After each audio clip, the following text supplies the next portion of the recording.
জীবন থেকে অশান্তি দূর হয়ে যাবে। আপনার লাইফে যত দুঃখ আছে, যত কষ্ট আছে, অশান্তি আছে, আপনি যদি আপনার লাইফে সকল ধরনের কষ্ট দূর করতে চান, তাহলে এই 5টি আমল আপনি নিয়মিত করবেন, নিজের উপরে বাধ্যতামূলক করে নেবেন। তাহলে সকল ধরনের কষ্ট থেকে, অশান্তি থেকে আল্লাহ তাআলা আপনাকে হেফাজত করবেন, প্রটেক্ট করবেন, যদি আপনি 5টি আমল নিয়মিত করতে পারেন। অনেক সময় আমরা ডিপ্রেশনে ভুগি, ফার্স্ট্রেটেড পিপল যারা আছে সবসময় ডিপ্রেশনে থাকে, দুশ্চিন্তা থাকে, কি করবে কোনো কুলকিনারা খুঁজে পায় না, অশান্তি দূরই হচ্ছে না, ঘর থেকে সংসার থেকে অশান্তি যাচ্ছে না। 5টি আমল নিয়মিত করবেন। নাম্বার 1, 1 নাম্বার হচ্ছে যথাসময়ে নামাজ আদায় করবেন, সময় মতো নামাজ আদায় করবেন। কেননা আল্লাহ তাআলার কাছে সবচেয়ে প্রিয় আমল হচ্ছে আস-সালাতু লি ওয়াক্তিহা, সময় মতো নামাজ পড়া। নামাজ মিস করবেন না। নামাজ হচ্ছে আল্লাহ তাআলার এমন একটি বিধান, আপনি যদি সংসারে সুখ চান, আপনি যদি সংসারে শান্তি চান, তাহলে সুখের মালিক হচ্ছেন আল্লাহ, শান্তির মালিক হচ্ছেন আল্লাহ। ওই আল্লাহকে অসন্তুষ্ট করে কখনো আপনি আপনার ঘরে শান্তি আনতে পারবেন না। এজন্য অশান্তি এবং সকল ধরনের কষ্ট থেকে বাঁচার জন্য আপনি 1 নাম্বার আমল করবেন, যথাসময়ে আপনি নামাজ আদায় করবেন। শুধু নিজে নামাজ পড়লে হবে না, পরিবারের সকলকে নামাজ পড়তে বাধ্য করবেন।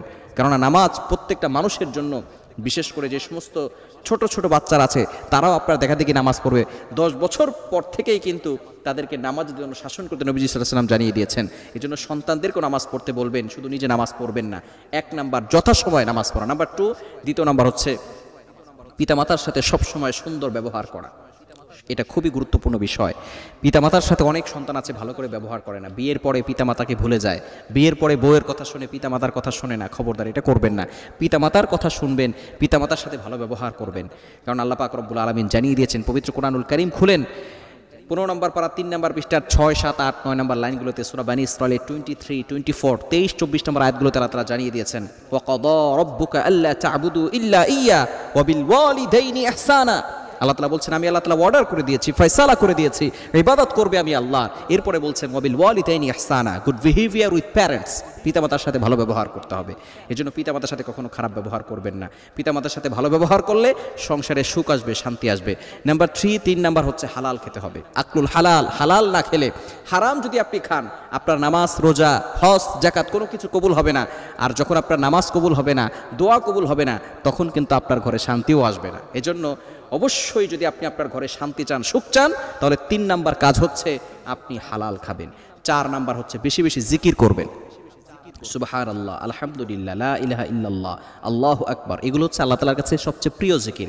এই জিকিরগুলো বেশি বেশি করে করার চেষ্টা করবেন ইনশাআল্লাহ, তাহলে সংসারে সুখ শান্তি আসবে। এবং 5 নাম্বার হচ্ছে গোপন আমল বেশি বেশি করবেন। যত বেশি পারেন আপনি গোপন আমল করবেন, কাউকে দেখানোর জন্য না। আপনি ডোনেশন করছেন, দান করছেন, আপনি আস্তে করে দান করেন, কেউ দেখে নাই, কারোর দেখার দরকারও নাই, কেউ দেখে নাই, দেখানোর দরকারও নাই। আপনি একমাত্র আল্লাহকে সন্তুষ্ট করার জন্য দান করেন। আপনি গোপন আমল বেশি বেশি করেন, রাতের বেলা উঠে তাহাজ্জুদ নামাজ পড়েন, আল্লাহর কাছে দোয়া করেন।